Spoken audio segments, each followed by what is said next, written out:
वाह चटनी, जरा चख कर तो देखूं, बड़े दिन हो गए। अरे नहीं बहू, तू तो रहने ही दे चटनी खाना, पेट में जलन हो जाएगी।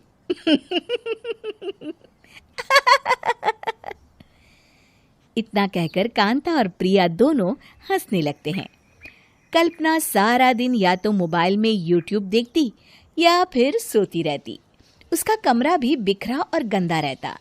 एक दिन कल्पना का पति अशोक उससे कहता है, अरे कल्पना, जानवर भी उस जगह को साफ कर लेता है जहां वो बैठता है, तुम तो इंसान हो, कैसे इतने गंदे कमरे में रह लेती हो?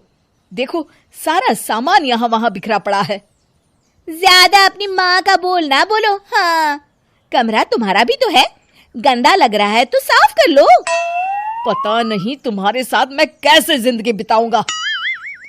इतना कहकर अशोक वहां से चला जाता है। कल्पना बस खाना खाने कमरे से बाहर आती और फिर से कमरे में चली जाती। इससे कांता बहन काफी परेशान रहती। एक दिन प्रिया कांता से कहती है, माँ, मैं सारा दिन काम करके थक जाती हूँ। आप कल्पना दीदी से कहिए ना कि सुबह और शाम का काम बांट ले। मैं तो अब सिर्फ एक वक्त का ही काम करूँगी। हाँ। अरे तू वो भी ना करना, एक बहू तो कामचोर थी ही, दूसरी भी आ गई काम ना करने के बहाने लेकर। तभी वहाँ प्रिया का पति रमेश आ जाता है। माँ, मैं देख रहा हूँ भाभी कोई काम नहीं करती। प्रिया सारा दिन घर और रसोई का काम करती है, अब कुछ करो ना माँ। कांता मन में कुछ सोचती है और कल्पना के पास जाती है। कल्पना फोन पर मेकअप करना देख रही होती है। कल्पना, तुम सारा दिन बस मोबाइल देखती हो, घर का कोई काम भी कर लिया करो। प्रिया सारा दिन काम करके थक जाती है।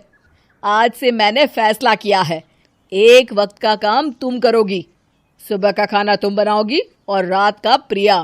आप लोगों ने काम को हव्वा बना रखा है। अरे पता नहीं थोड़ा सा ज्यादा काम करने में आप लोग घबरा क्यों जाते हैं। और हाँ, बहुत ज्यादा प्रिया की तारीफ मत करिए मेरे सामने, बड़ी बहू तो मैं ही रहूंगी।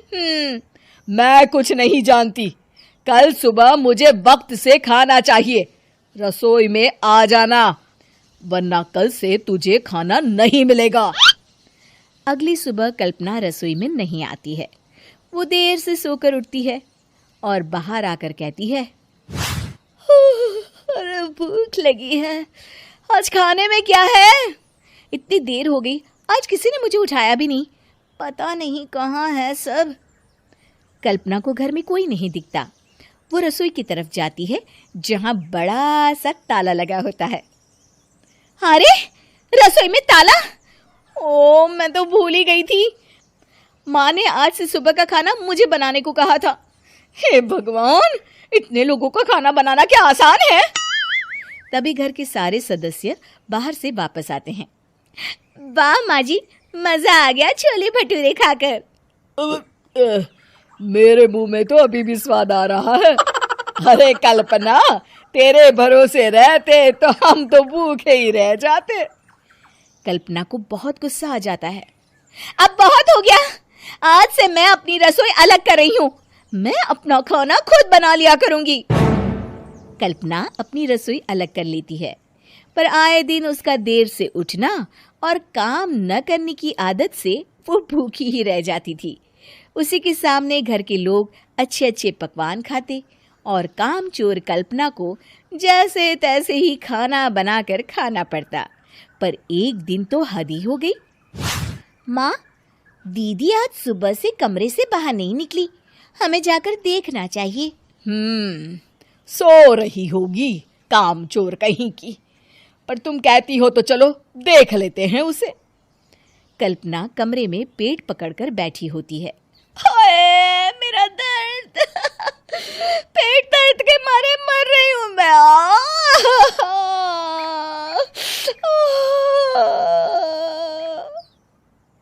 अरे दीदी, क्या हुआ? पेट में दर्द क्यों हो रहा है? डॉक्टर को दिखाया आपने? माँ, कल्पना खड़ी होती है और माँ जी के पास आती है। मुझे माफ कर दीजिए, अब से मैं सारे काम में मदद करूंगी, कभी आलस और काम चोरी नहीं करूंगी। हाँ हाँ, वो तो ठीक है, लेकिन अचानक क्या हो गया जो तू काम करने को तैयार हो गई? कामचोर कल्पना। माँ, लगातार बासी और उल्टा पुल्टा खाना खाने के कारण मेरे पेट में इन्फेक्शन हो गया है। काम न करना पड़े इसलिए मैं 2 दिन का खाना एक दिन ही बना लेती थी। बासी और खराब खाना खाने के कारण लेने के देने पड़ गए। पेट में दर्द हो रहा है।